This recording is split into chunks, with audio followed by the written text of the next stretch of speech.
Teh Aisyah itu biasa makan hanjeli dalam bentuk apa Teh? Oh, aku pernah makan hanjeli dalam bentuk bubur, terus dalam bentuk kue. Itu enak tau kalau dijadiin kayak gitu. Oh, ini anjeli mentah juga dulu ya. Kalian lagi ngapain? Iya Pak, kita lagi ngupas pepaya Pak. Sama jeruk, kita makan jeruk juga. Buah-buahan. Oh, kulitnya dimakan sekalian kan ini. Ini mau buat apa? Ini mau dibuat teh, Pak. Ya, teh kelor. Teh kelor. Terus kalau ini?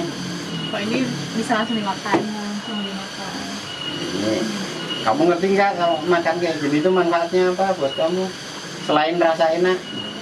Buat nambah vitamin C dalam tubuh kita, Pak. Oh iya, vitamin C.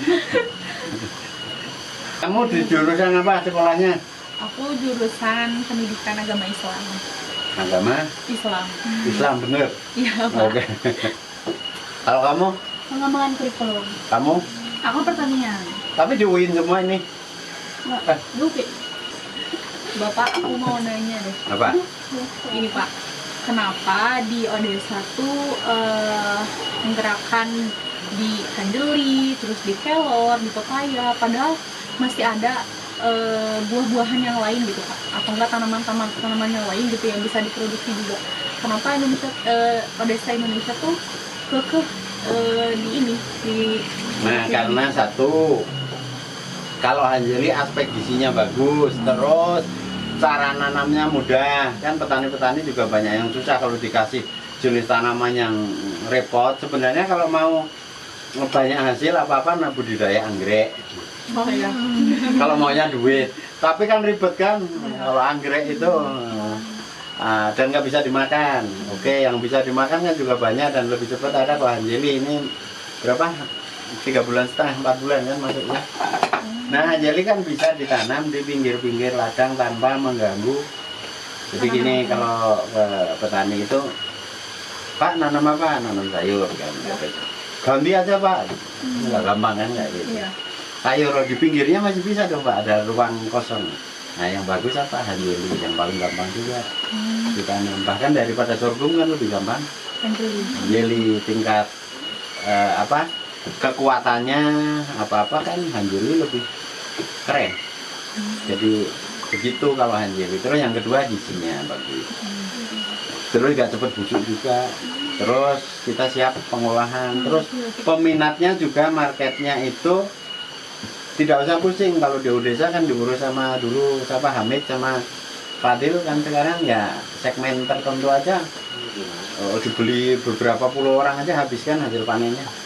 Ya, dan sebagian kan harus dikasih makan anak-anak bisa, karena supaya kalau nanam itu dimakan. Dan gizinya bagus hanjeli. Kamu sekolah di Pertanian, UIN. ngerti nggak kayak gizi hanjeli? Baru tahu Pak, soalnya biasanya kan kalau di kuliahan itu lebih fokusnya ke hortikultura, kesayuran, sama kepangan doang gitu. Nah ini kan tanaman pangan juga. Iya sih, tapi yang utamanya Pak, kayak padi, jagung gitu. Jadi nggak susah belajar gizi, asal rujukannya kan dari sumber-sumber misal FAO atau sumber nutrisi kajian apa yang dari Amerika itu banyak. Sumber gizi Balitbang Pertanian juga ada. Udah cukup, nggak harus pintar-pintar tentang gizi dan nggak usah diteliti juga, karena sudah dibuktikan juga kalau kita makan kan lebih kenyang, lebih awet. Terus petani-petani itu kalau makan hanjeli lebih bugar fisiknya, lebih tahan. Termasuk kelor. Sama sahur pakai kelor ini nggak lapar. Karena asupan gizi-gizi yang nggak lengkap itu dilengkapi dengan kelor gitu maksudnya. Nah, kalau Odesa ngerakin kelor di petani yang sudah jelas alasannya. Satu, bangsa Indonesia adalah bangsa yang kurang gizi. Itu sudah jelas. Udah bodoh, miskin, berkurang gizi, jadi harus dikasih kelor. Ya kalau sebenarnya tanaman-tanaman lain kan juga bergizi ada, tapi kalau kelor itu memang ada spesialnya, yaitu banyak kekompletan gizinya yang, dan ini sudah fakta ya, bukan hanya penelitian. Kenapa orang petani, ribuan petani itu mau makan kelor karena mereka merasakan manfaatnya. Misal sakit masuk angin, pokoknya sakit ini, encok, pegelinu kan kalau petani itu biasanya. Ya udah makan kelor bugar gitu aja. Terus yang sakit jantung juga ada yang pulih lah, nggak sembuh total tapi paling tidak terbantu. Yang stroke juga dia merasa manfaatnya sembuh dari setelah rutin 3 bulan makan kelor rutin, wah bugar kan. Jadi ada fakta-fakta kayak gitu. Sementara kalau makan bayam aja gitu kan selama 3 bulan stroke-nya belum ada bukti ya. Kalau ada bukti ya bagus juga sih. Cuman kalau kelor udah banyak. Gara-gara anjuran kita makan kelor jadi mereka ya alasannya sesederhana itu. Jadi kalau ya kenapa ya sesederhana itu kok jadi solusi. Nah orang Indonesia itu memang nggak mau mikirnya yang susah-susah, malah padahal tanahnya kosong, tanamnya pepaya kan kamu jadi makan kan. Iya. Tapi kamu itu gini-gini mestinya harus bayar ke petani. Kamu kesini minta gratis apa? Nah caranya begitu. Nah ini solusi untuk Indonesia. Ini kan juga pepaya kita gerakin juga supaya tanah-tanah itu tidak kosong. Ini kan banyak tanah melonjak.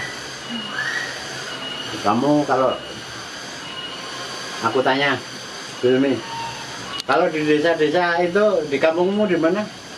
Rumahku di daerah Margahayu Raya. Kamu di sekitar Margahayu Raya itu lihat pohon pepaya berapa jumlahnya? Kayaknya hampir nggak ada ya kan? Hampir nggak ada. Kalaupun ada, pernah melihat biasanya sekilas lewat, Ya, cuma 1-2, itu pun setelah kita jalan berkilo-kilo sebenarnya. Iya. Kalau orang sering bilang di desa kan banyak pohon pepaya, nggak banyak juga. 5 kok banyak, penduduknya berapa? Ini kita ada buktikan itu siapa Fadil itu kan neliti program tani pekarangan, terus yang nanam pepaya. Kalau satu keluarga isinya 4 orang punya pohon pepaya 6, itu aja nggak bisa dijual, dimakan sendiri masih kurang. Oh iya Pak. Lah iya, padahal satu pohon pepaya isinya bisa 50 lah. Mereka kan panen 1-2 diambil terus. Jadi sekecil-kecilnya rumah tangga di desa atau di kota mestinya punya pohon pepaya 15. Itu baru rutin makan pepaya terus, nggak usah beli. Itu pun nanti kalau 9 bulan udah panen, terus pas tahun kedua harus disusuli lagi supaya nanti kalau mati kan pepaya nggak lama kan.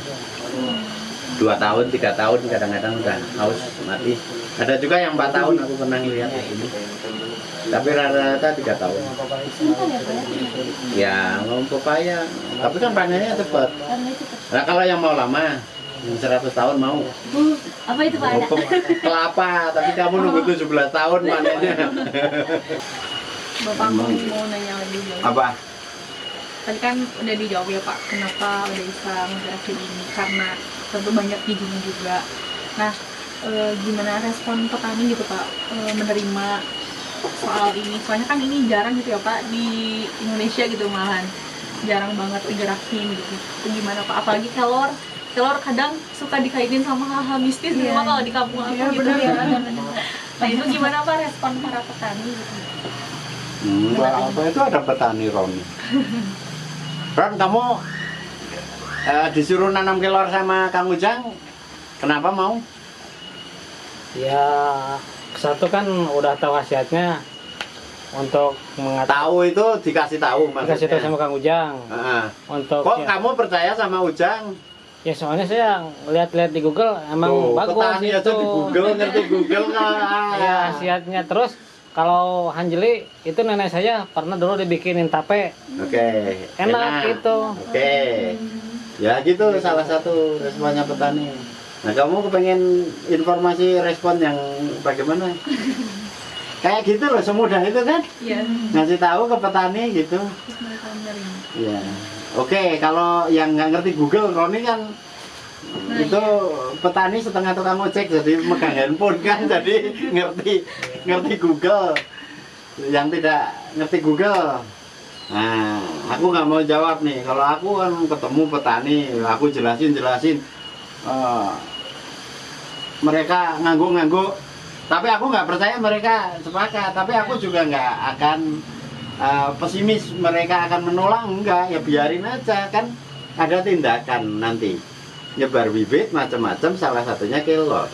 Terus petani ke sini kan puluhan, bahkan ratusan yang sering kita undang. Di sini dikasih minum kelor. Kadang-kadang juga nggak bisa kita kasih tahu itu minuman apa, diminum. Enak, oke. Ya enaknya kelor itu nggak ada rasanya, itu maksudnya ya kayak teh tawar. Kalau orang Sunda kan minumnya teh tawar juga kebetulan kan sama, jadi ya oke. Setelah itu, nah itu kelor kita kasih tahu. Lah kan nggak apa-apa. Nggak beracun gitu loh pertama. Yang kedua, khasiatnya sudah dirasakan. Itu Ujang itu sering dulu bodohi petani kan, dikumpulin, diminumin kelor dulu semua. Terus yang sakit dikasih kelor. Terus proses penyembuhannya kan kita ya udah. Jadi kalau ngerakin masyarakat itu kayak begitu, bukan seminar, sosialisasi, nah, terus diundang, terus petaninya pulangnya dikasih kaos, dikasih tas, habis itu nanam nggak? Jadi kalau mau menggerakkan petani itu ya dengan komunikasi yang kurang lebih alamiah, natural, yang ya seperti Ron nanam buat apa Pak? Ya udah sambil tanam, oke, nanya, ngobrol, ya oke, oh iya gitu, dicek ke Google gitu kan, kayak gitu, oh iya benar kelor. Kalau di Google kan tinggal ketik aja manfaat kelor gitu kan udah, segombreng lah. Kamu mau pinter dalam waktu setengah jam kan juga udah kan, sebutin khasiat manfaatnya gitu.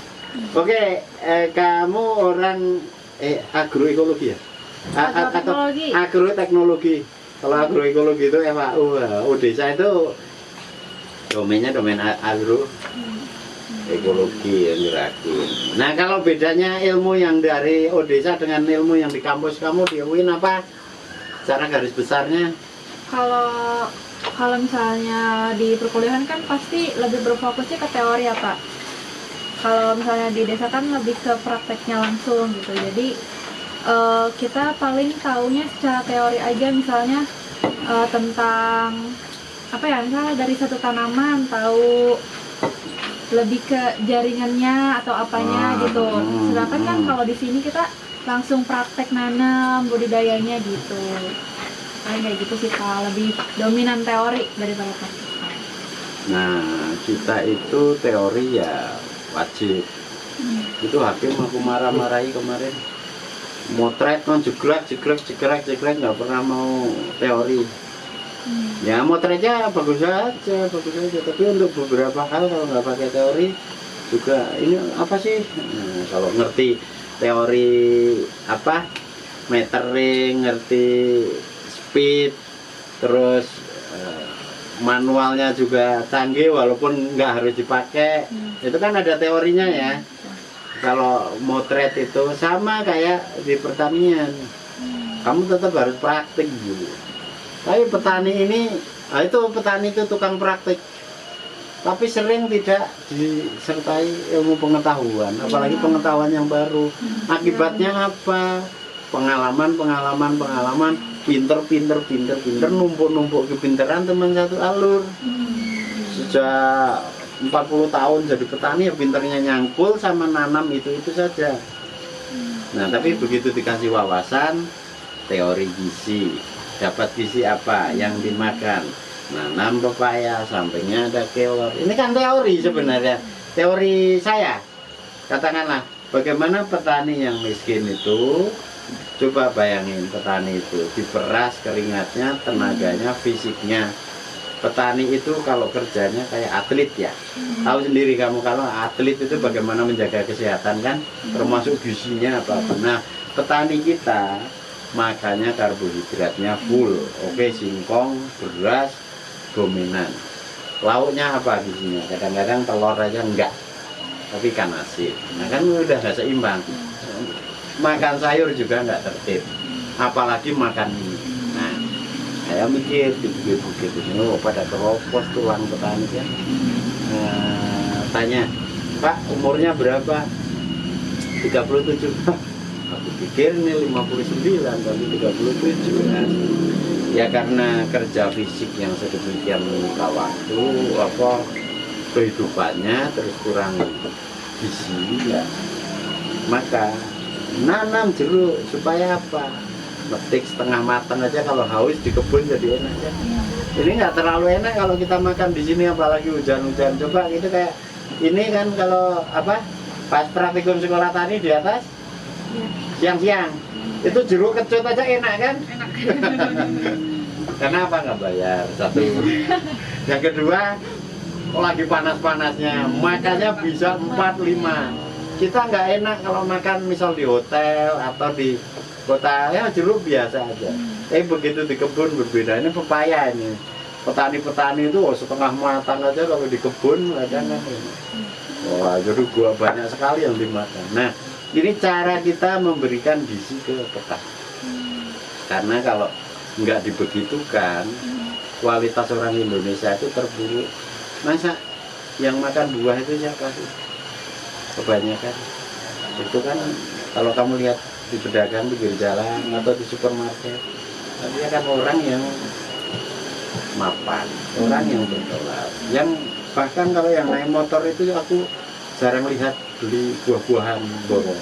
Nah artinya orang miskin itu kan butuh gizi, tapi yang terpenuhi gizinya bahkan berlebihan kan orang-orang mampu yang bergaji-gaji. Berapa juta, kalau petani kan di bawah 2 juta penghasilannya, 1 jutaan malah 600 ribuan kan kalau buruh tani miskin. Itu kan susah makan ini, padahal ini kan mestinya ya kalau nggak tiap hari ya seminggu 3 kali atau ini sekali terus tambah apa buah-buahan kita itu yang lain kan banyak sekarang, mestinya kan rutin. Nah saya dan pengurus-pengurus desa itu pengen menghadirkan suatu kehidupan pola baru di mana petani itu nggak ya nanam buah supaya dimakan, nggak harus semuanya dijual. Karena kalau kamu nanti jadi pegawai dapat gaji, ujungnya kan juga buat beli makanan kan, salah satunya kan beli buah.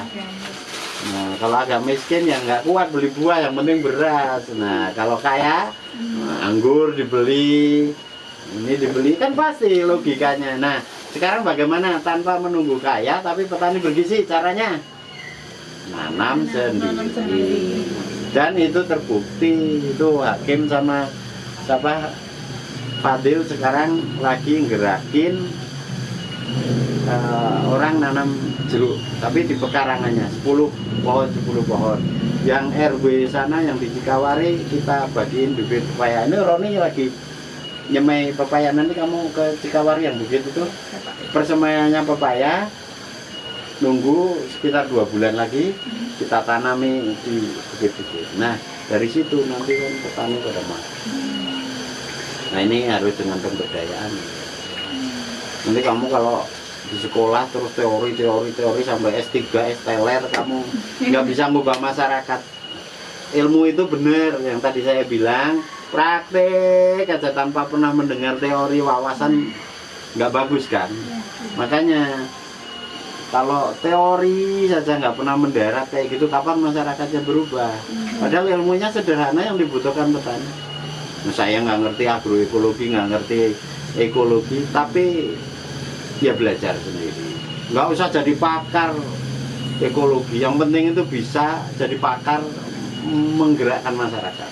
Nah masyarakat mau bergerak, pendekatannya bagaimana, komunikasi ya harus bagus, terus ya cakap, mengusahakan bantuan modalnya, jangan hanya ngomong-ngomong tapi nanti bibitnya di mana nggak nyediain. Habis itu kalau mereka berkeluh kesah, Pak pupuk kurang ya selesaikan, tapi yang nggak harus dibantu pupuk juga, diajari juga petani memanfaatkan kompos-kompos di situ. Kalau kita semua bantu kan bangkrut nanti. Kita kasih bibitnya ya nggak boleh pupuknya. Kalau kasih pupuknya oke, dia asal punya bibit, nanti ya kita kasih pupuk. Kalau bantu ya jangan semuanya, tapi yang bisa mensubsidi. Nah sekarang kan sudah fakta itu, Haifa kemarin sama Hasna kan di panen jeruk kebun Pak Sarip. Iya. Itu yang nanam Hanjeli nanti ditengok loh, yang siapa yang belum ikut kegiatan yang di Pak Sarip yang kebun Hanjeli kan sudah tinggi-tinggi sekarang Hanjelinya. Oh, yang waktu itu ditanam, Pak. Nanti kalau bulan Juni pertengahan kita ke sana nanti kita manen itu Hanjeli. Nah Hanjelinya dibikin bubur. Kalau Hanjeli kan nggak bisa langsung dimakan. Nanti harus ada tanamannya itu, kalau gerakin petani itu jangan yang ribet-ribet diolah semuanya. Harus ada yang pokoknya selevel kemampuan beo atau burung gitu loh. Codot, langsung makan dari pohon gitu. Nah ini kan mentah-mentah juga enak.